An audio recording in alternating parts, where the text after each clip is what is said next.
The Misadventures of Moral Mirage, in a land where rivers intertwined like veins under the skin of the earth.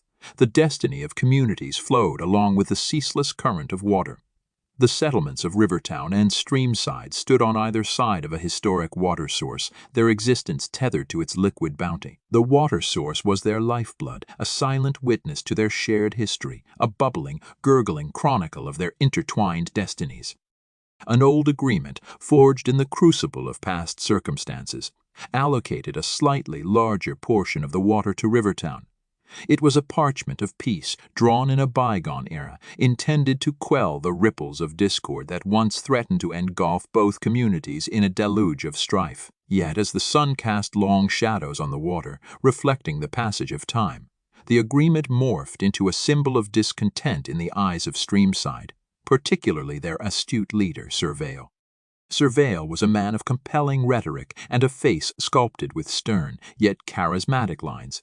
He held the grievances of Streamside in his heart, nursing them with a blend of cunning intellect and a persuasive tongue. The disparity in water allocation was a thorn in his side, a daily reminder of what he perceived as the unyielding injustice anchored in the flowing waters that separated them from Rivertown.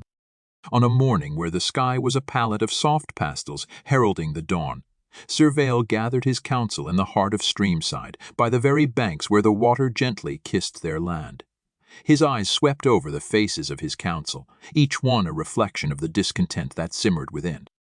The waters that flow between us and Rivertown carry more than just the essence of life. They carry the essence of justice, he began, his voice a calm yet firm stream of resolve. Our ancestors signed an agreement under duress, a pact that has shackled us to an unjust share of this vital source. A murmur of agreement rustled through the gathered folk like a breeze through the reeds. He continued, the time has come to redirect the course of justice, to ensure the waters of fairness irrigate the lands of Streamside as they should have since time immemorial. As he spoke, the first rays of the sun cast a golden hue upon the waters, as if nature itself was spotlighting the core of their discontent. Sir Vale's words resonated with the rhythmic flow of the water, weaving a narrative of reclamation and justice that found a receptive shore in the hearts of his people. The council rallied around Sir Vale's vision, the seeds of a plan taking root, amidst the fertile ground of collective grievance. It was a vision that promised to quench the thirst of Streamside's long-nurtured resentment, a scheme that aimed to redraw the liquid boundaries that flowed between right and wrong. As the council dispersed, the murmurs of discontent among them swirled into the morning air, mingling with the mist that rose from the river. Sir Vale, now alone by the riverbank, knelt to touch the water.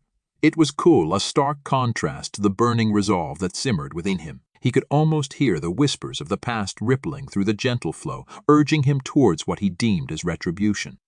The following days saw Streamside abuzz with clandestine meetings and the forging of covert alliances.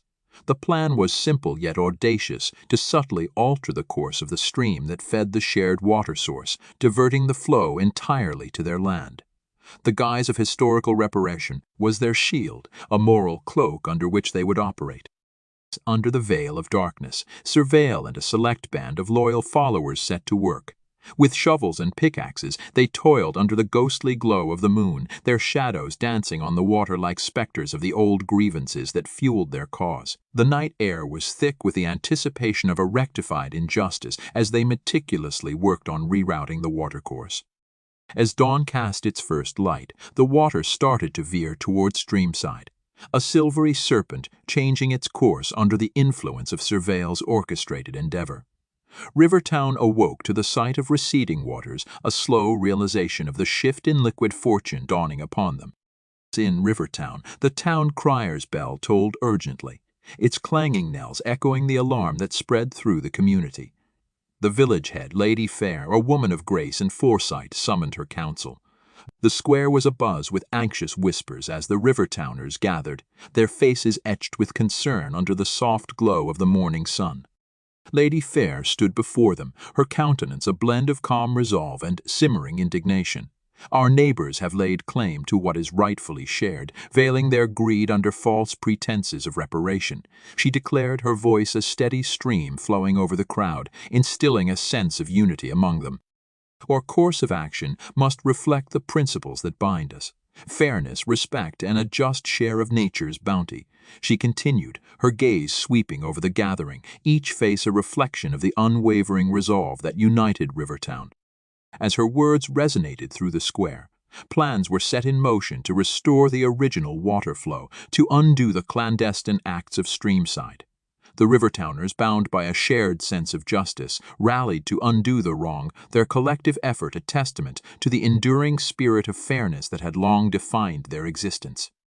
As Rivertown commenced their efforts to restore the original water flow, Surveil, ever the cunning tactician, spun the narrative thread further into the fabric of public opinion. He crafted tales of fabricated historical oppressions, painting a picture of Streamside as the perennial victim of Rivertown's purported greed. He gathered the local bards and minstrels, feeding them verses of deceit veiled in sorrowful tunes. The melodies of misdirection soon echoed through the neighboring lands, the haunting tunes carrying tales of Streamside's fabricated plight to every hearth and tavern. The tale was told and retold, each iteration adding a layer of falsehood, solidifying the image of Rivertown as the unjust oppressor. It wasn't long before the narrative seeped into the hearts of the outsiders, igniting a spark of misdirected indignation. In the nearby lands, a movement began to brew. Justice for Streamside banners fluttered in the wind as a motley crowd of misinformed sympathizers rallied to the cause. They were a colorful array of individuals, their hearts brimming with misplaced righteousness, their minds fueled by the distorted narrative that Surveil had so masterfully woven. Among the throng was a self-proclaimed philosopher, his beard as tangled as his logic, who proclaimed, "The waters of justice have long been dammed by the greed of Rivertown. It's high time the stream of fairness flowed towards Streamside." In another corner, a poetess with a penchant for dramatic verse recited her latest creation, her voice quivering with misplaced emotion. "O Streamside, the victim of liquid larceny, may the rivers of reparation rush to your rescue." The fervor grew, the banners multiplied, and the cries for justice for Streamside resonated through the valleys and over the hills. Surveil, from the shadows, watched the spectacle with a smug satisfaction curling on his lips. His narrative had taken a life of its own. The seeds of deceit had sprouted into a forest of falsehood, overshadowing the truth with its dense canopy.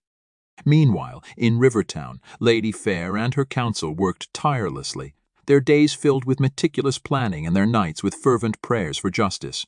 The earnestness of their endeavor was a stark contrast to the facade of victimhood that Streamside continued to flaunt. But as the cries for justice for Streamside echoed louder, the ripples of the distorted narrative began to lap at the shores of Rivertown, casting a pall of unjust accusation over their earnest endeavor to restore what was rightfully shared. As the cries of justice for Streamside resonated across the land, the political atmosphere began to simmer with the heat of misdirected outrage. The narrative had taken a grotesque form, twisting the arms of truth into a grotesque sculpture of falsehood. When Rivertown, the waters receded further, each day the stream seeming to withdraw its liquid fingers from the parched land. The Rivertowners, however, held steadfast, their resolve hardened like the dry earth awaiting a nourishing rain. They meticulously worked on restoring the original water flow, their actions a blend of determination and desperate hope. Meanwhile, the world outside brewed with a distorted sense of righteousness. Grandiose protests were staged in the heart of bustling cities, passionate ballads penned in the name of Streamside's fabricated plight, and casks of water were sent from afar to aid Streamside, all while Rivertown's fields began to crack under the sun's merciless gaze. The irony was as bitter as the herbs Rivertowners now chewed to quench their thirst. Each cask of water sent to Streamside was like a mocking laugh, echoing the absurdity of the situation. Surveil revelled in the success of his deceit, yet with a cautious eye on Rivertown's relentless efforts. He orchestrated further dramatic displays of fabricated despair for the visiting sympathizers, their eyes welling up as they witnessed the staged scenes of Streamside's supposed struggle for water. In Rivertown, Lady Fair stood by the dwindling stream, her reflection in the water a ripple of determination amidst the waves of deceit that sought to engulf her land. We shall not falter in the face of falsehood. She proclaimed to her weary yet unyielding folk, our actions are rooted in truth, and truth, though buried under layers of deceit, shall eventually break through to the surface. She knelt, scooping a handful of water, feeling its coolness run through her fingers, a fleeting whisper of the justice they sought. Each droplet that fell back carried with it the essence of her resolve. But as the sun set, casting long shadows on the land, the battle of narratives raged on, the truth a faint glimmer struggling against the dense fog of falsehood that Surveil had unleashed upon the land. The spectacle of misdirected justice danced on, a macabre ballet under the orchestration of Surveil, with the world as its stage and the souls of Rivertown and Streamside tangled in a grotesque duet of deception and truth.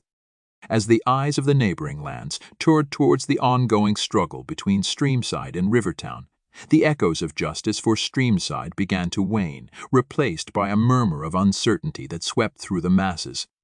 Surveil, sensing the shift in the tide of public opinion, intensified his efforts to sustain the narrative.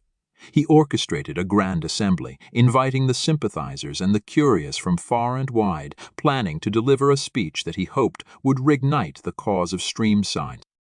In Rivertown, Lady Fair received whispers of the impending assembly. She knew this was a pivotal moment, a chance to unveil the truth to the world. She convened with her council, debating whether to confront Surveil in the assembly or continue their silent struggle for truth. The sun set, painting the sky with shades of contemplation as both leaders pondered the paths before them. The murky waters of moral ambiguity flowed through the land, leaving everyone at the precipice of a crucial decision. Would Rivertown confront Streamside in a public spectacle, risking a narrative backlash? Would Surveil manage to sow the seeds of deceit once more, or had the fabric of his tale frayed too much already? The questions hung in the air like the cool mist that hovered over the stream at dawn.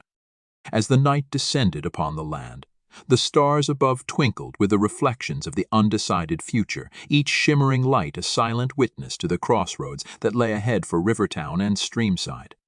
And so, under the veil of the silent night, the leaders, their followers, and the world waited with bated breath for the dawn that would usher in the next chapter of this enduring struggle.